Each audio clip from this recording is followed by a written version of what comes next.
Hello, and welcome to our video on the beginning of 3.4, which is solving multi-step inequalities. Okay, example number 1. Solve each inequality and graph the solutions. Well, as I'm looking at this, 160 plus 4f is less than or equal to 500. And kind of the big difference that I notice on this one compared to the last couple we're working on is there's a lot more information there. So I'm going to start by kind of arranging my inequality. So I've got a left half and a right half. My left half has the variable. So f, when I'm done with the problem, I want f to be all by itself. And so what I'm going to do is I'm basically going to just start getting rid of the things that aren't f. Now I've got two items. I've got the 160 and I've got the 4 times the f. The easiest way to explain this one is the one that is directly on the f, the times, I will do last. So that means I'm going to get rid of the 160 first. So the item that is kind of the farthest away. So to get rid of 160, I'm going to take it away, so subtract it from both sides. So 160 minus 160 is 0. I have 4f less than or equal to 500 minus 160, so that's what, 340, I believe? I should probably use a calculator, but we'll wing it. And now my equation's getting longer, so I'm going to keep that dotted line going. I've got 4 times f, and to get f by itself, I've got to get rid of this 4, and it's being multiplied on the f. So I will do the opposite and divide by 4, and I'll do it to both sides. So 4 divided by 4 is 1, so 1f can be written like that. I did not divide by a negative, so I will keep the symbol the same. 340 divided by 4. Wow, I said I was going to do this in my head, but I lied. I'm going to go grab a calculator. 340 divided by 4 is 85. Look at that. You did not seem to use a calculator, which means it didn't happen. So f is less than or equal to 85. All right, well, I've got the variable on the left, so that's good. That's how I wanted it. I'll put 85 right in the middle, and then I'll put some numbers before it. I'll just go by 5s, make it look nice. It really didn't matter. You could have gone by 10s, whatever you wanted. Basically just showing how the numbers are. And I'm going to put a filled in circle because it's less than or equal to less than 85. Okay, next example. 7 minus 2t is less than or equal to 21. So this looks and feels kind of like the last one. And so I've got the t is on the left, so I'm going to focus on the left-hand side, and that's kind of what's going to make me decide what to do. I've got a 7, and I've got a minus 2 that I need to get rid of. And if you remember, I kind of said you pick the one furthest away. The negative 2 is directly multiplied on the t, so I'm going to get rid of this 7 first. So right now it's a positive 7. I'm going to subtract 7 from both sides. So 7 minus 7 turns to nothing. I would be left with negative 2t less than or equal to 21 minus 7 would be 14. I'm going to continue my line. And I have negative 2 times t on the left. So to get rid of the times negative 2, I'm going to divide by negative 2 on both sides. Now, the fact that I am dividing by a negative means I am going to flip my inequality symbol. So it's now greater than or equal to. 14 divided by negative 2 would be negative 7. And I've got t all by itself, so I am done.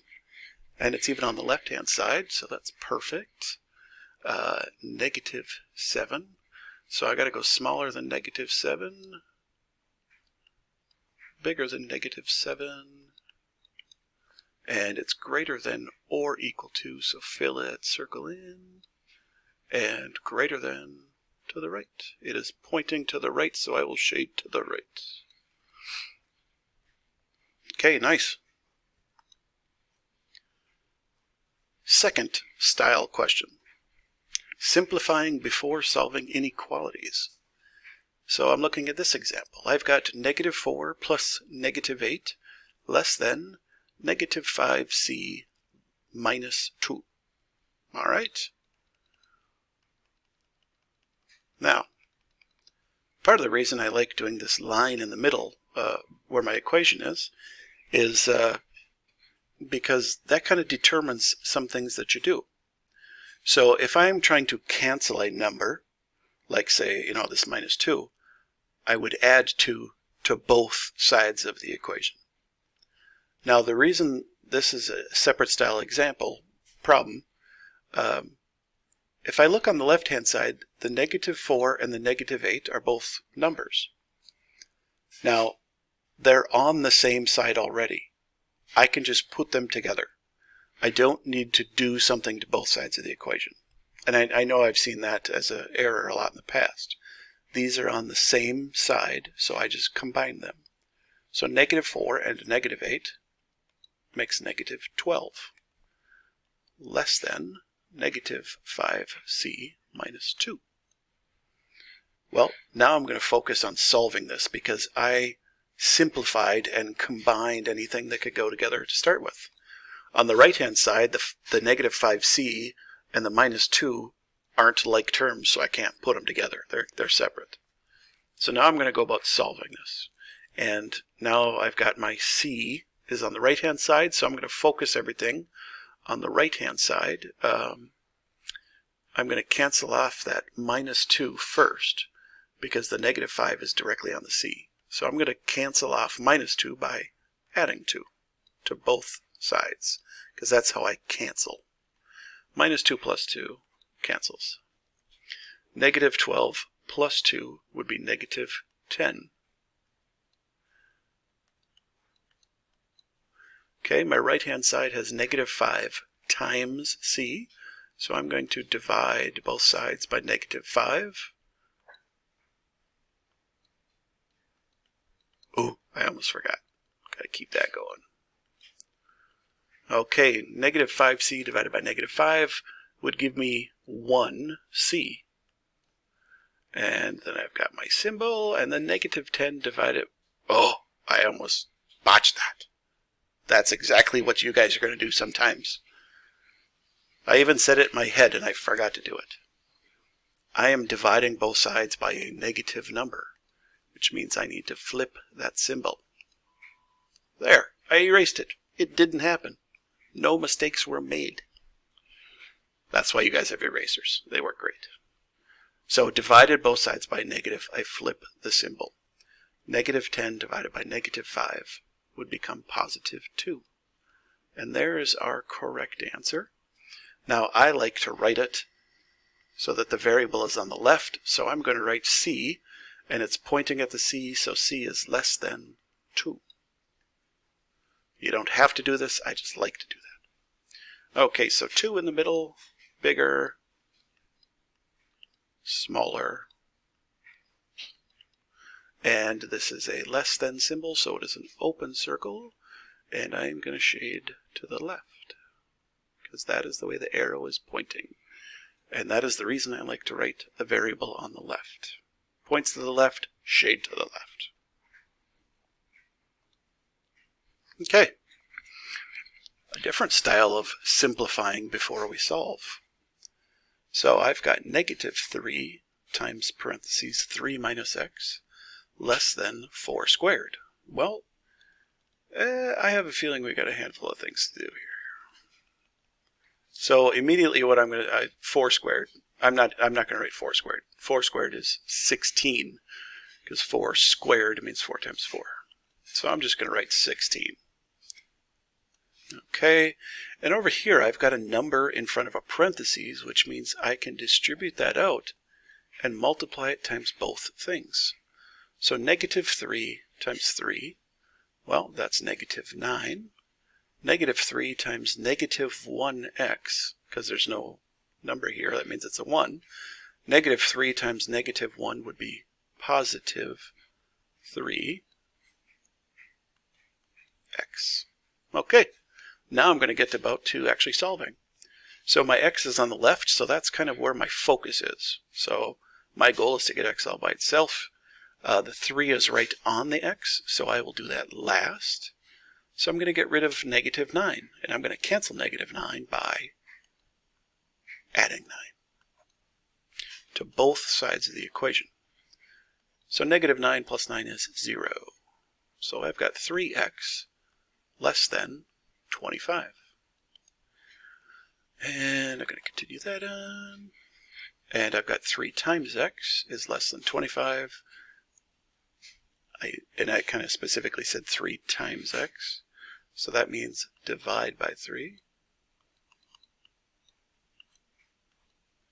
So I've got 3 divided by 3, which is 1x, is less than 25 divided by 3. Oh, finally we got a terrible number here. Well, there's multiple ways we can write this. So I know some of you use your calculators. So if you want to write 8.3 repeating, go for it. If you want to write 8 1/3, go for it. If you want to write 25 thirds, that's cool too. They're all correct. It's kind of just whatever you're comfortable using. Now, I know most of you hate the 25 thirds. I've been teaching long enough. I know you hate fractions. I'm going to use that one. Now, I like fractions because the numbers are easier. 25 thirds. I'm going to put one number smaller, 24 thirds, which is actually 8, but you know. 23 thirds, 26 thirds, 27 thirds. Now, you could have done that with 8 1/3. We could have done 8 and, 7 2/3, or however you want to do it. Doesn't matter. Okay. Oh, 27 thirds is 9. I almost missed that one. So I've got x is less than 8 1/3 or 25 thirds or 8.3 repeating. Either way, though, it's a less than symbol, and the x is on the left. So that's good. And this is my focus, an open circle. The x is on the left, which means I'm just going to follow the arrow pointing to the left. Excellent job. This one is probably the toughest one we've had by far so far. Okay, last one here. I've got 4/5 x plus 1/2 is greater than 3/5. Again, I know you hate fractions. If you want to change them to decimals, you can too. I mean, that works as well. I'm just going to leave them as fractions for now and go with it and work with it. But if you want to make them decimals, you can. So, I actually don't have anything to simplify first, unless you want to make them all common denominators, which you can do that to start with if you want. If you are a person that likes decimals, maybe what I'll do is I'll do this problem twice. I'll do it once with fractions and once with decimals, so you can see it either way. 4/5 x. So if I do 4 divided by 5 on the calculator, that's 0.8. X plus 0.5 greater than 0.6. Okay, so there's the decimal people over here. Fraction people over here.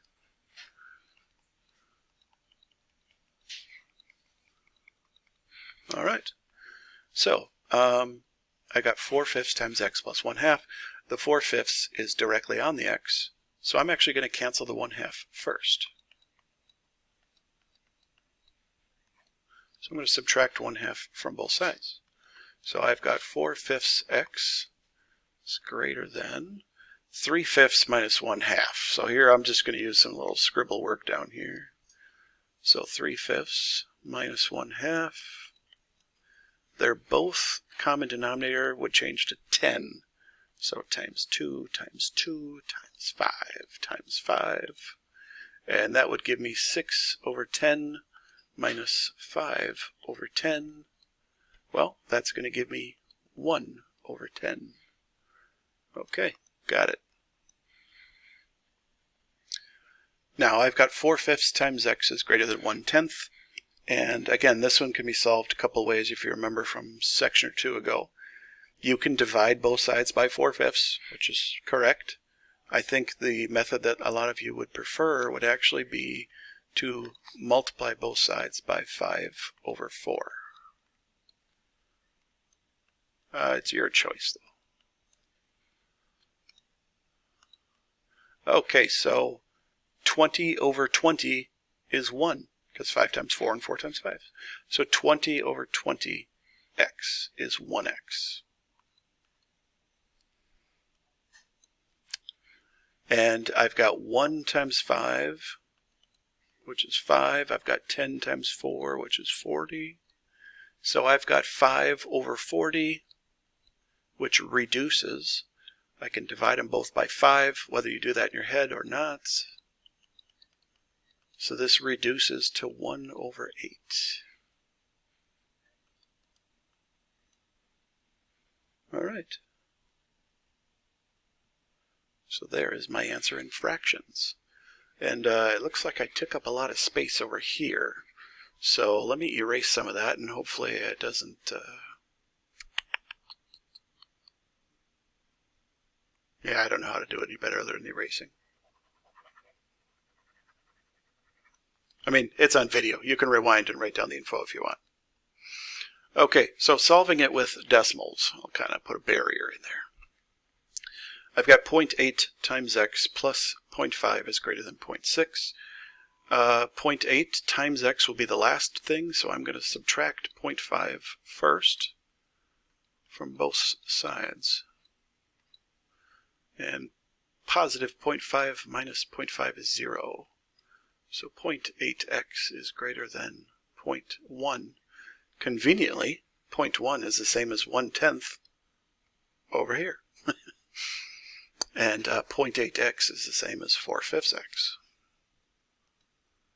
All right, well, now I've got 0.8 times x, and I want to divide both sides by 0.8. Divided by 0.8. And x, and let's see, 1/8, if I remember off the top of my head, is 0.125. So if you type in 0.1 divided by 0.8, I will double check on my calculator. 0.125. And again, you can't see my calculator, so I'm just going to pretend to be a genius.